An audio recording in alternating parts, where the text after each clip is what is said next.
అందరికీ నమస్తే. ఎమ్మెల్సీ కవిత ఢిల్లీ లిక్కర్ కేసుకు సంబంధించిన అప్డేట్ ఇది.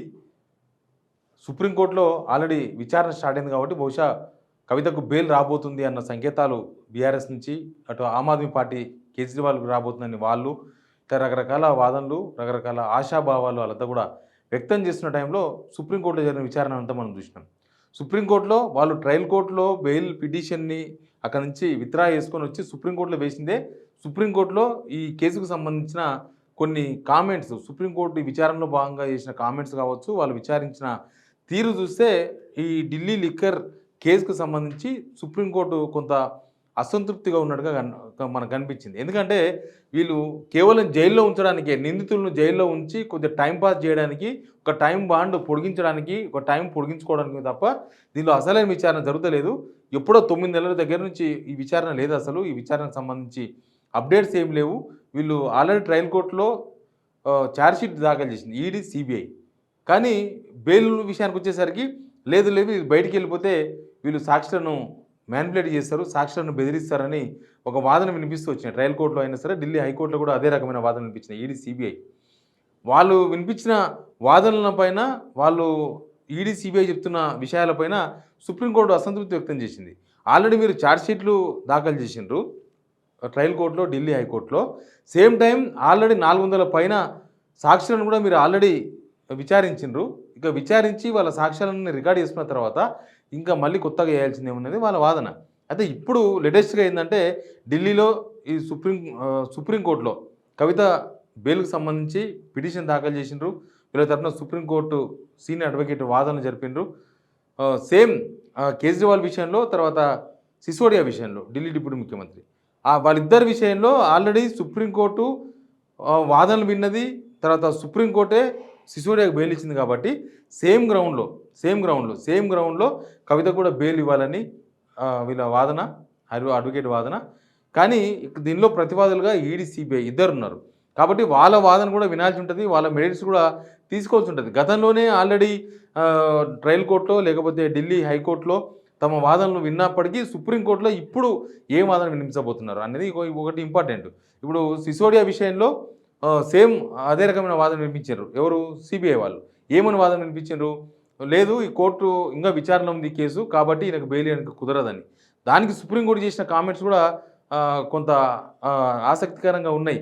ఎన్ని రోజులు విచారణ పేరుతో ఇట్లా జైల్లో ఉండిపోవాలి వీళ్ళు, ఎన్ని రోజులు మీరు విచారిస్తారు, మీరు ఆల్రెడీ చేయాల్సింది చేసిండ్రు, ఇప్పుడు ఈ కేసులో కొత్తగా పురోగతి ఏం లేదు. అసలు ముఖ్యంగా ఈడీ సాక్ష్యాలు ఏమీ సమర్పించలేకపోయింది. ఈడీ ఎందుకు, వాళ్ళ ఆరోపణ ఏంది? ఈడీ అనేది 100 కోట్ల రూపాయలు చేతులు మారినాయి, 100 కోట్ల రూపాయలు వీళ్ళకి ఇచ్చిండ్రు, వాళ్ళు తీసుకున్నారు, వాళ్ళు ఇచ్చిండ్రు, వీళ్ళు ఇచ్చిండ్రు అనేది ప్రధానమైన ఆరోపణ.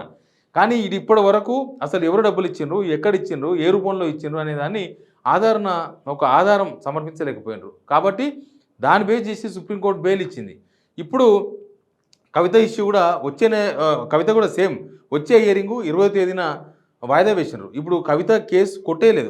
కొంతమంది కవిత బెయిల్ పిటిషన్ని కొట్టేసిందని, కొంతమంది కవిత బెయిల్ పిటిషన్ తిరస్కరించారని ఇట్లా కొన్ని వార్తలు వచ్చినాయి. కానీ తిరస్కరించలేదు, దీని ప్రొసీడింగ్స్ ఇంకా ఉన్నాయి. వీళ్ళ వాదన అయిపోయింది. సుప్రీంకోర్టులో కవిత తరఫున అడ్వకేట్ ఎవరైతే వాదన వినిపించారో ఆ వాదనలు ముగిసినాయి. కానీ ఇప్పుడు కౌంటర్గా వీళ్ళ వాదన కూడా వినాల్సి ఉంటుంది. సిబిఐ, ఈడీ వాళ్ళకి ఆల్రెడీ నోటీసులు జారీ చేసింది సుప్రీంకోర్టు. వాళ్ళ వాదన 25వ తారీఖున బహుశా 28కు వాళ్ళ వాదన వినే అవకాశం ఉంటుంది. ఇప్పుడు సేమ్ గ్రౌండ్లో వీళ్ళు అడుగుతున్నట్లుగా, కవిత అడ్వకేట్ అడుగుతున్నట్టుగా సిసోడియాకు ఏదైతే గ్రౌండ్ ఉందో సేమ్ గ్రౌండ్ ఇక్కడ కూడా ఉంది. మహిళ 5 నెలలుగా జైల్లో ఉన్నారు. ప్లస్ పిఎంఎల్ఏ, ఈ ప్రివెన్షన్ ఆఫ్ ఈ మనీ లాండరింగ్ యాక్టులో మహిళలకు ఉండాల్సిన కొన్ని స్పెషల్ హక్కులు ఉన్నాయి. ఆ చట్టం కింద పిఎంఎల్ఏలో మహిళలకు ఉండే హక్కుల కింద కూడా ఇవ్వచ్చు అనేది ఒక వాదన వినిపించారు. ఇప్పుడు ఈడీ, సిబిఐ మళ్ళీ పాత వాదన చెప్పింది అనుకోండి. పాత వాదన వీళ్ళు బయటకు వస్తే మళ్ళీ వీళ్ళు మ్యానిపులేట్ చేస్తారు, వీళ్ళు సాక్ష్యాలను తారుమారు చేసే అవకాశం ఉందన్న వాదన అయితే ఆల్రెడీ వినిపించారు. కాబట్టి ఆ వాదన సిసోడియా విషయంలోనే ఆ వాదనను సుప్రీంకోర్టు తిరస్కరించింది. కాబట్టి నెక్స్ట్ జరిగే హియరింగ్లో కొద్దిగా ఆసక్తికరమైన పరిణామాలు జరిగే అవకాశం ఉంటుంది. ఇప్పుడు సిబిఐ, ఈడీ ఏం రకమైన వాదనలు వినిపించే అవకాశం ఉంది, ఇంకా ఆ వాదన తప్ప, ఆ వాదన కాకుండా మిగతా వాళ్ళు వినిపించే అవకాశాలు ఏమున్నాయి అనేది ఒక కసరత్తు ఒకటి నడుస్తుంది. కానీ సుప్రీంకోర్టు మాత్రం ఈ కేసు విషయంలో, ఢిల్లీ లిక్కర్ కేసు విషయంలో కొంత క్లారిటీగా ఉన్నట్టుగా కనిపిస్తుంది. వాళ్ళు గతంలో మొన్న సిసోడియాకు బెయిల్ ఇచ్చినప్పుడు చేసిన కొన్ని కామెంట్స్ బేస్ చూస్తే మాత్రం దీనిలో కవితకు ప్లస్ కేజ్రీవాల్కి ఇద్దరికి బెయిల్ వచ్చే అవకాశాలు ఎక్కువగా కనిపిస్తున్నాయి. ఎందుకంటే సుప్రీంకోర్టు చేసిన కామెంట్స్ ఒకటి, ఈడీ సిబిఐ దగ్గర ఈ వాదన తప్ప ఇంకొక వాదన లేకపోవడం.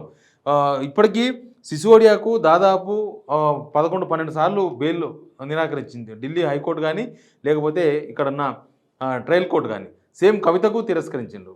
ప్లస్ కేజ్రీవాల్ కూడా ఆ 2 కోర్టులు తిరస్కరించినాయి. అన్ని సార్లు కూడా ఈడీ సిబిఐలు ఒకే రకమైన వాదన వినిపించినాయి.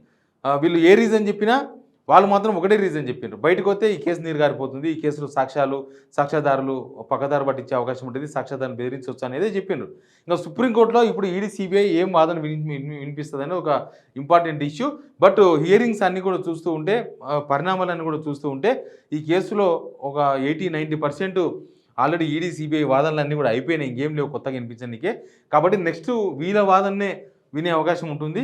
నెక్స్ట్ కేజ్రీవాల్కు కవితకి ఇద్దరికి బెయిల్ వచ్చే అవకాశాలు ఆ గ్రౌండ్ ఒకటి కనిపిస్తుంది. అందుకే వీళ్ళు సిసోడియా గ్రౌండ్ను ప్రముఖంగా చెప్పిండ్రు. సిసోడియా ఏదైతే గ్రౌండ్లో బెయిల్ ఇచ్చిండ్రో సేమ్ గ్రౌండ్ కవితకు ఇవ్వాలని. నెక్స్ట్ కేజ్రీవాల్ కూడా ఒక లీవ్ పిటిషన్ వేయబోతున్నారు సుప్రీంకోర్టులో. బహుశా సుప్రీంకోర్టులోనే ఈ కేసుకు సంబంధించిన అందరికీ బెయిల్ లభించే అవకాశాలు చాలా క్లియర్గా కనబడుతున్నాయి. Please subscribe signal TV.